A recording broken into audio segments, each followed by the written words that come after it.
Welcome! Anime Lately fans, how you guys doing? Legend Vash, Sam the Manga Man, and we're doing a Young Justice Outsiders episode 9, Home Fries. Sorry, Fires. Home Fires.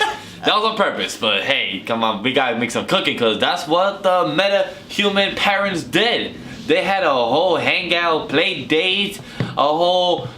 I was gonna say something else, but thank God I didn't. But they had a good time.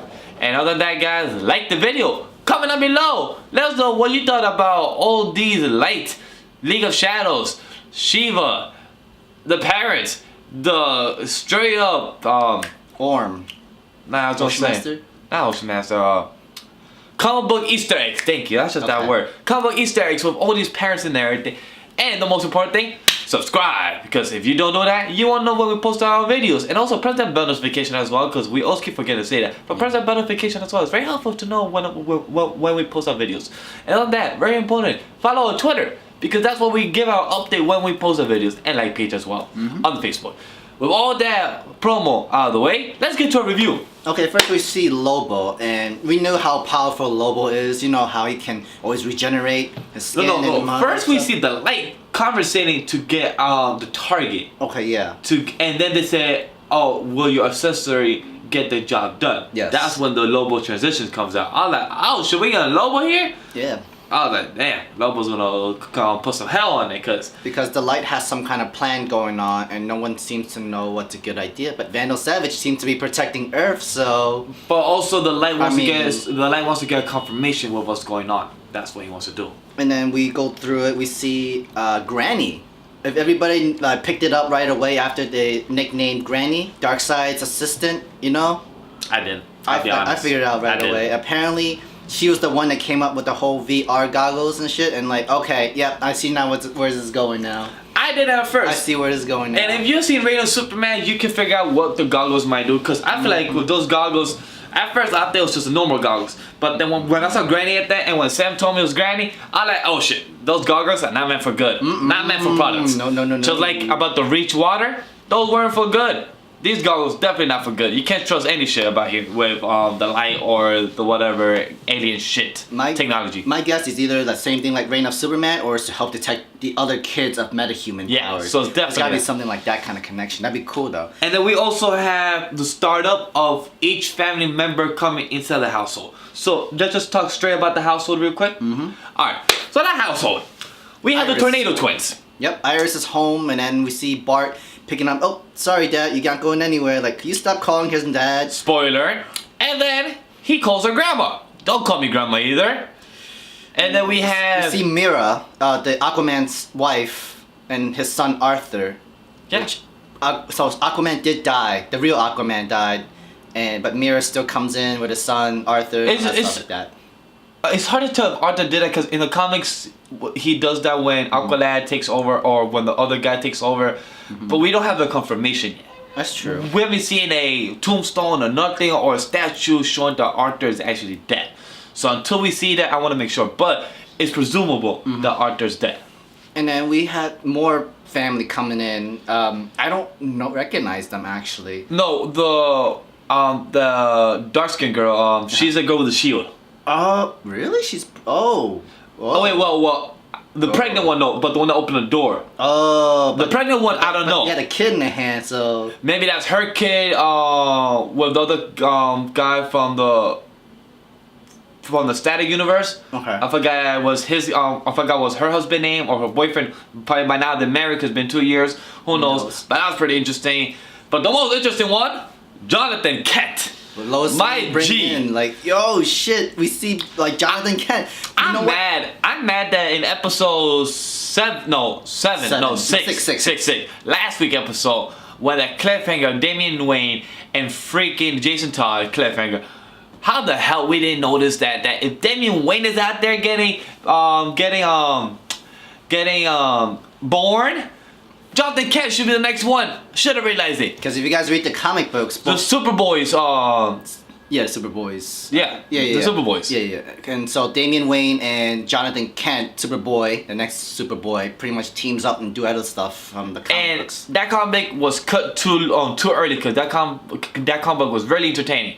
And I'm sad that it was cut too early, even though it was for kids. But it was very entertaining because it was Jonathan Kent, one of my favorite arcs of Superman, because himself, him being a father, an alien, but also being a human to being a husband to a wife and everything. So that's so beautiful, written by those people that wrote the Rebirth arc and everything. So that was pretty dope. And then across the street from that house, Iris's home and all of creepy Superman, dude.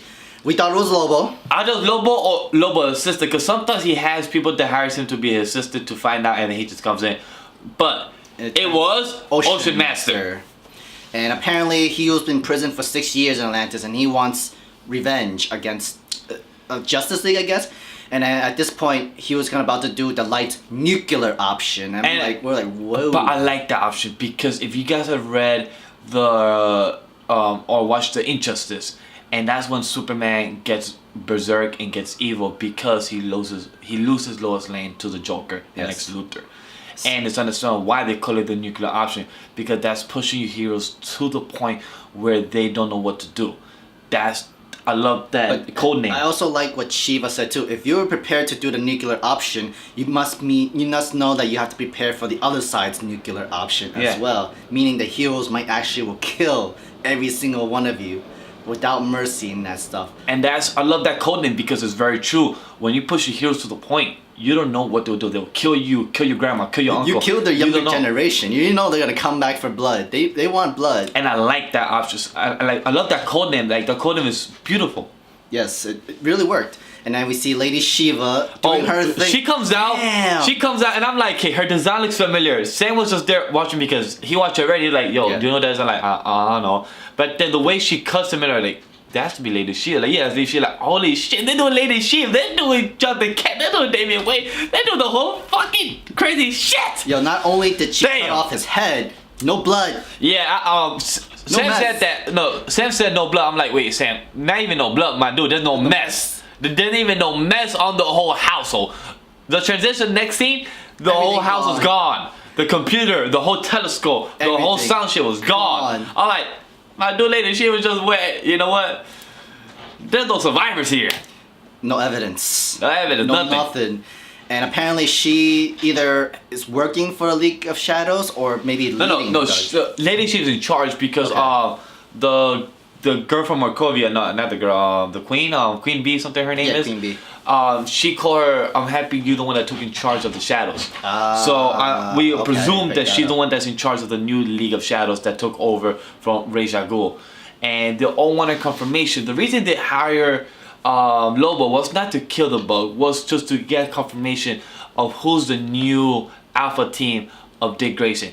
Which I'm shocked, wait, did she call him Dick Grayson or Nightwing? Because I heard Nightwing. Just call him Grayson. Okay. They know his name. They just call him Grayson. Okay, so that's crazy. That's dope though. That's sad though. That's dope though. So they want a confirmation of who was Dick Grayson's new alpha team, because he made the alpha team of the Young Justice of McGann's team. Now he's making the new outsider team. So they just wanted to know who's new 7 team. The covert 7 people team. Because they're 7 against the light 7. And that's what happened the past 2 seasons. So they want to know that when these younglings grow up, they're going to be the next people that are going to be stopping them. So that's why they rather know who they are, get confirmation to know they'd rather stop them now. Because Dick Grayson has a reputation to make people to stop them. So they need to stop them now. Oh, let's not joke around, because Lobo, he's a powerful man. He technically wrecked everybody. He didn't get the mission done. Technically, if Voyager was still within that thing, I think Lobo would have killed him. Yeah. Because Lobo he's undead. He's immortal. Yes. No matter how many times you try to kill him, he'll always regenerate automatically.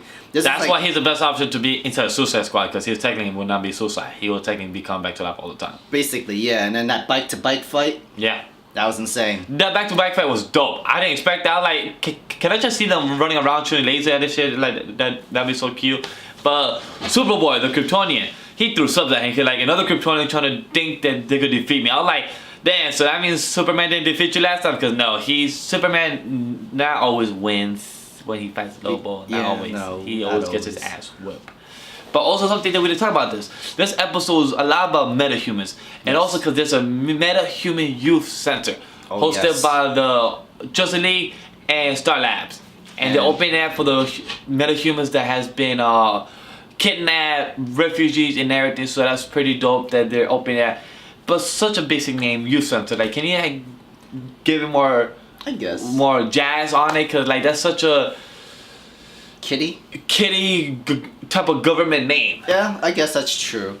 But then guess who's funding that center? Granny herself and Bruce Wayne, which is really weird. Pros and cons. There's a lot of pros and some cons right there. I don't know if she's lying, but Bruce Wayne's name on it, or the corporate heads are saying that Wayne is running it, and Bruce don't know about it. Because remember, Bruce is doing covert missions with the whole Batman Corporation. Basically. So I don't know. Very curious. Hopefully Bruce knows, because Bruce don't do stupid shit unless he's agreeing it just to be more in the known. Pretty much. Because that's what Bruce does sometimes. He likes to play both sides, but at the end he plays the good side. He just rather sacrifice a pawn. That's what he usually does. So yeah, that's how like crazy he is. Especially when Gordon, the news reporter, like, wonder where he's at, and then like everybody. Because he can never come to my show, huh? It gives you wondering, right? And is he like, Batman, or is he hiding something, a secret that he doesn't want us to know? Like really, right in the nail, my G. You couldn't connect my the puzzles. G, Gordon. And then yeah, like that's pretty much the entire episode. Yeah, that's about it. Ocean Master gets killed. Yep. Kroger on Ranger naked. He literally became naked. He literally took off his whole skin like a snake. He looks like Zoidberg from Futurama. So it makes sense. And then the light right there at the end looking mad creepy. Like literally all dark behind them, then just coming to light. We already know who the 7 lights are, which is Granny, Lex Luthor. Yes. Queen Bee, Vandal Savage, that Magician Kid. Yeah, Magician Kid. Slade. Oh, Deathstroke. Lady Shiva, and Mala. Mala or Grodd, because Mala's technically white, but I think Grodd is usually the bad guy, but Grodd here is black, so he's more genius though. He works with the brain most of the time. So it's weird that who knows? Yeah. It could be either of these two. If we're wrong, let us know in the comment below. Other than that, like the video, subscribe too, because it seems like we have nothing to say since we cover it up as well. Other than that, guys, check out our reviews of the past episodes and check episode 9 review as well, guys. So other than that, guys, tell you guys later. Stay frosty. #YoungJustice. Peace.